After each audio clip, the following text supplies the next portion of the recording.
দেখেছেন সবচেয়ে বড় বেইমানিটা করেছে আমেরিকার কাছে, যে গোলামি চুক্তি করেছে। সরকার তো আসলে নতুন আসলো, এখনো তো কিছু করেনি বা এখন করার সুযোগ হয়নি এখনো। বাট অবশ্যই আমি যেহেতু একজন, যে আমি নিজেই যেহেতু সশরীরে জুলাই যুদ্ধে ছিলাম, একই সাথে আমি 5ই মেতেও আমি যেহেতু ওখানে অল ফিল্ড ছিলাম, মানুষকে মরতে দেখেছি এবং লাশের পাশে আমিও শুয়েছিলাম বা বসেছিলাম।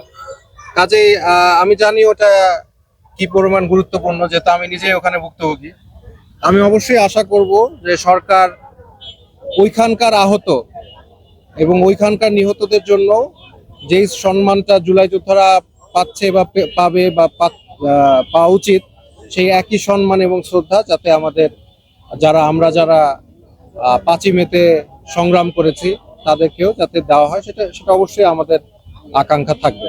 না, 5ই মের পরে যেই সরকারটা এসেছে সেটাতে তো আমি আমার ব্যক্তিগতভাবে আমার পছন্দের সরকার না।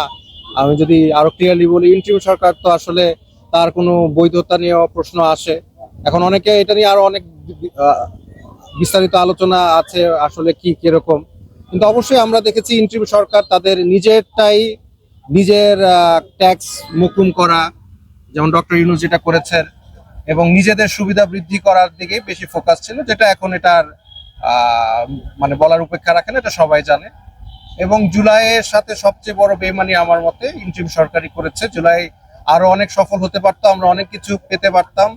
সেই অর্জনটা মূলত ইন্টারিম সরকারকে আমি ব্যক্তিগতভাবে দায়ী বেশি করি।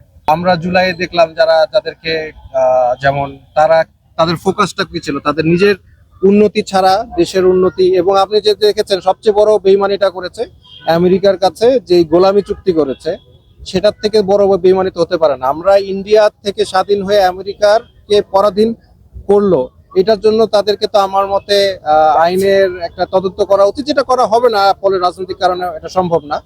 তবে যদি আমরা নৈতিকভাবে চিন্তা করি, তাহলে সেটা আসলেই তাদের চলে যাওয়ার আগে তারা এই ধরনের ভয়ঙ্কর চুক্তি করতে পারে, এটা তো তাদের অধিকারের মধ্যেই, এখতিয়ারের মধ্যেই থাকার কথা না।